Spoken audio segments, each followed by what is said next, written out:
Systolic pressure in the aorta will be lower immediately distal to the valve, while it recovers to a higher value more distally in the aorta. Hence, the pressure gradient measured by cardiac catheterization will be lower than what is measured by Doppler echocardiography. This is even after accounting for the difference between peak-to-peak gradient and peak instantaneous gradient. It may be noted that Doppler measures peak instantaneous gradient while cath measures peak-to-peak gradient, which is lower. The lower pressure near the valve is due to the effect of the jet, which causes a reduction in the lateral pressure. To get the recovered pressure or settled pressure, catheter has to be pulled back about 2 to 3 centimeters beyond the sinotubular junction.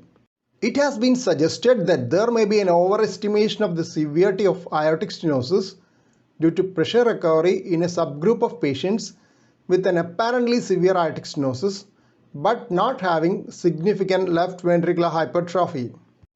Another in vitro study suggested that differences between catheter and Doppler gradients can reach clinical relevance, especially when the stenosis is moderate and the aorta is small.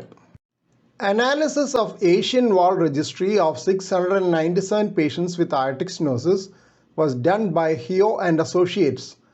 After adjustment for pressure recovery, 24.8% of patients with severe AS were reclassified as moderate AS. Adjustment for pressure recovery also decreased the frequency of low gradient severe AS from 22.4% to 10.2%. Most of the reclassifications occurred in those with aortic dimension less than 3.5 cm, mean gradient less than 60 mm of mercury, or aortic valve area between 0.8 to 1.0 square centimeters.